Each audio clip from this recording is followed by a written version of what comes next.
My name is Joe Ford, I'm the president of Shawnee Milling Company. We are a food and animal feed manufacturer here in Shawnee, Oklahoma, as well as having grain facilities throughout western Oklahoma and an additional food manufacturing facility in Okeen, so an Oklahoma-based manufacturer.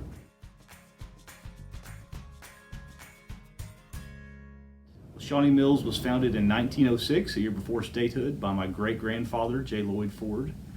He had been a flour miller, by a salesman by trade, and then found about a flour mill in Tecumseh that had recently been moved to Shawnee, and he purchased that mill and started operation, changed it from Shawnee Roller Mills to Shawnee Milling Company, and our family has owned and operated this company now for 115 years.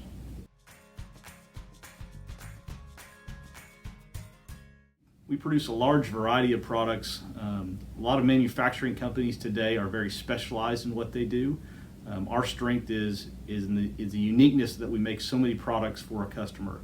And so the base flour and cornmeal products we make, but we also make a lot of proprietary baking mixes for grocery stores, for restaurant chains. And so there's a lot of variety that go off those base products.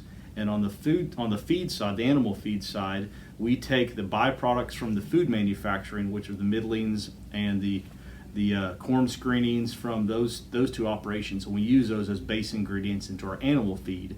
And from that, we make cattle feed, horse feed, a lot of specialty feeds that FFA students might feed to their animals, as well as a variety of pet foods.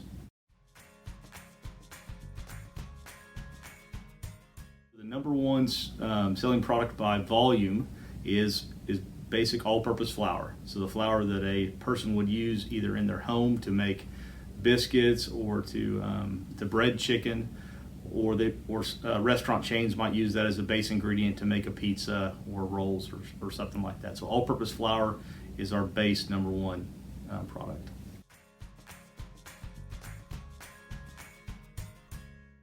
The process for making flour, for example, starts with quality wheat.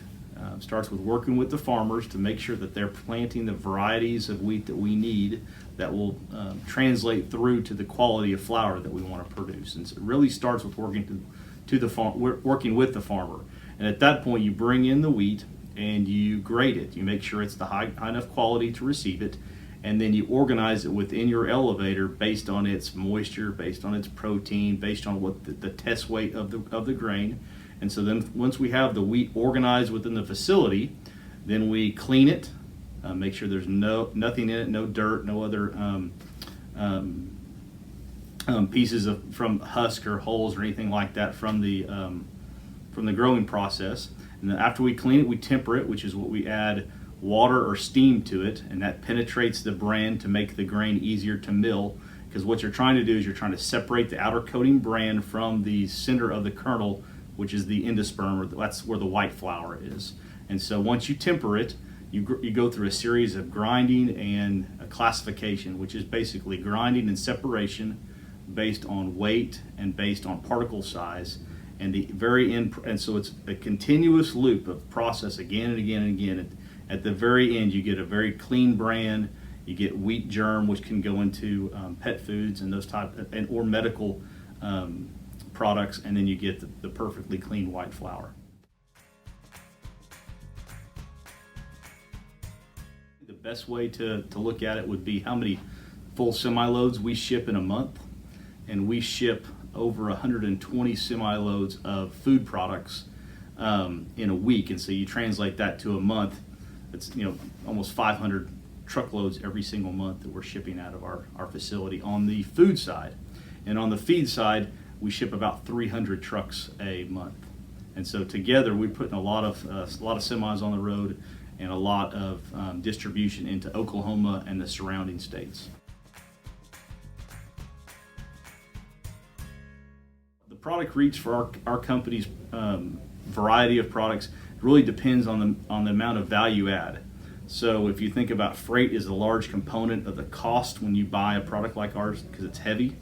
And so the flour distribution is in Oklahoma, Texas, surrounding states into the southeast part of the country. And then we start making proprietary mixes like a pizza premix or some sort of baking mix. that gets shipped even further, and those can go across the United States. And then we also have some proprietary mixes that we'll make for international companies that will ship into the Caribbean. We've been known to even ship waffle mix all the way to waffle cone mix all the way to Australia. So we've had just a wide variety of customers. On the feed side, the freight is a very large piece of the component. So the cattle feed that we produce, it's a much shorter distance. Within 200 to 300 miles is as far as that will get shipped. The first step of guaranteeing the safety of our products is really looking at the ingredients of our products. And so the direct connection to our farmers, if I know a farmer, if I have educated that farmer, which we do, about what chemicals and what things they can use at what stage within the growing process, that really helps us understand and know that when they're delivering us wheat, it's safe to use.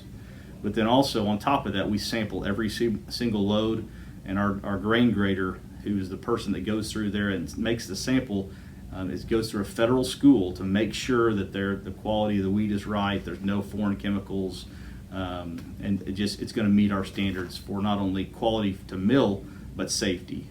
And then for us, we have complete traceability within the plant. And so if at any point in time there was to be an issue, we can go back and we can find the truckload of wheat that was used to make up that pound of flour. But one thing you have to remember, we are in a continuous flow operation, and so we'll bring a truckload of wheat in, and that truckload of wheat is roughly around 1,000 bushels. And then we'll have grain storage tanks that are 250,000 bushels. And so we might be able to trace an issue back to a single truck of wheat if we didn't store it in that 250,000 bushel tank. But once you put it into that tank, you mix lots. And so the traceability can be done, but it just depends on the flow of grain through your elevator, how finite you can make that. We are a very small mill in a huge industry. Most of our competitors are between 30 to 50 times larger than us. And so where we have 2 flour mills in the state of Oklahoma, they will have 50 to 60 mills across the United States. And so when they have that much scale and that much size, it's very hard to compete on price. And so the things we have to do is compete on very high quality and very tight specifications. So if a company is a pizza restaurant chain and they want us to make a flour for them, they may have specifications that no other millers are willing to meet but us when it comes to the performance of the flour, the performance of the dough. So it really comes down to finding what's different about a customer that makes them want to buy from someone like us versus someone who just wants to compete on price.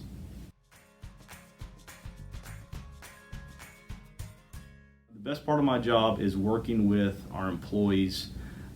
We have a unique operation here that we can take someone who has great work ethic and that really wants to learn but doesn't have to have a large background in milling.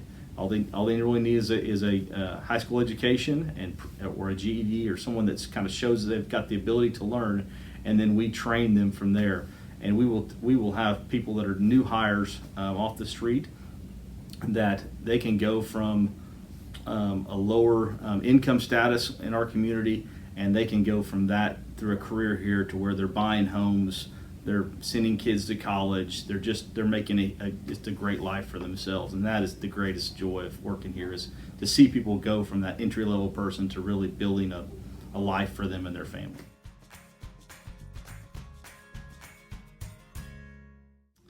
The biggest challenge is also the people. So it's the people is not only the greatest benefit of working here, but it's also the greatest challenge, because everyone that comes to a company like this, they bring with them the stresses in their life. They bring with them anything around them that's creating some uncertainty. And so one of the biggest challenges is trying to find people that are very reliable and that will come here every day and be focused on the job. And we have a great team, but sometimes it's kind of hard to find the next person. And so we're always looking for good people that can fit into our operation. When you think about technology and milling, there are some fundamentals that have not changed and will not change.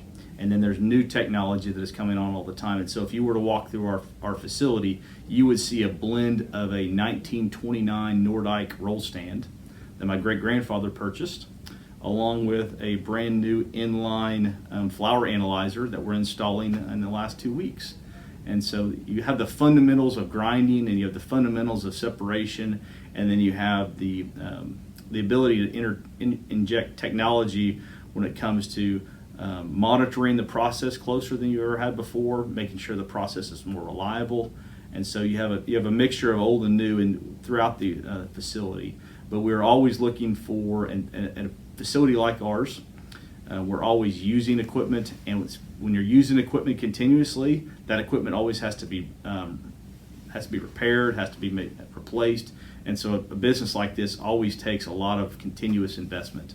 And so when you're doing that, you're evaluating, what can be the next thing. And we're looking for efficiency when it comes to use of power. We're looking for efficiency when it comes to use of people. And then we're looking for how do we increase the extraction in our mill. So for every kernel of wheat that comes into that plant, we want to do a better and better job of extracting every little piece of flour out of that kernel of wheat. So those are the 3 areas we look for when we upgrade technology. The challenges that will continue to be in front of us are just getting good people to work here. The attracting of talent and retaining of talent is something that is we've been very good at in years past, as in we have a lot of long-time employees, 30, 35, 40-year employees that have worked here and built a life and built a career here. And so finding that next generation that wants to put down roots and stay in one place and really learn and develop a career is something that it's going to be a challenge, because not everyone wants to stay in the same job for a long period of time. But that's one of the unique things that makes us different. And on top of that, I would just say the size of our industry and the fact that our competitors are much larger than us. We have to keep looking for the differentiation between what they do and what we do to find the areas where we can keep and retain customers.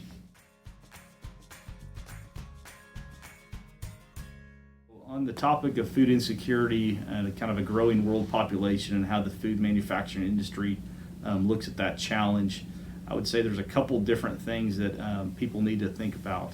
One is there's a growing trend to be very wary of science when it comes to GMO crops. And GMO crops, genetically modified crops, are ones that we have used in our industry for decades, specifically in corn milling, and have produced incredible yields and have a great utilization of fertilizer and fuel, and they have made huge steps forward in feeding the masses of people with low amounts of inputs. Now, the flip side of that is people worry about, are there any long-term detriments to people eating GMO crops? And the science out there that we have seen is there is none. But that's just a growing public perception that maybe GMO is not something people should utilize. Well, that at some point in the future there will be a discussion about which route the world's going to go. Because if we're going to really feed people, we have to continue to use science to develop crops that are good stewards of the land, that are pest resistant. All the things that people talk about negatively with GMOs, sometimes they forget all the wonderful things, like the less use of pesticides, the less use of fertilizer, those kind of things. So our industry is really dependent on the grain supply. If the grain supply is there, we can mill it. And so I think that's probably one of the biggest challenges is the public perception around whether to use GMO crops or not. One of the biggest misconceptions of our industry is the evolution of wheat. Wheat is the base product for wheat flour, or the base ingredient, for wheat flour. And there's been a lot of discussion that have the changes that have been bred into wheat over the years made wheat less healthy, made wheat made people more sensitive to gluten. And the science is out there that's actually not the case. Dr. Carver at Oklahoma State University is one of our friends in our people in the industry that we rely on, and he's done specific research to show that is not the case.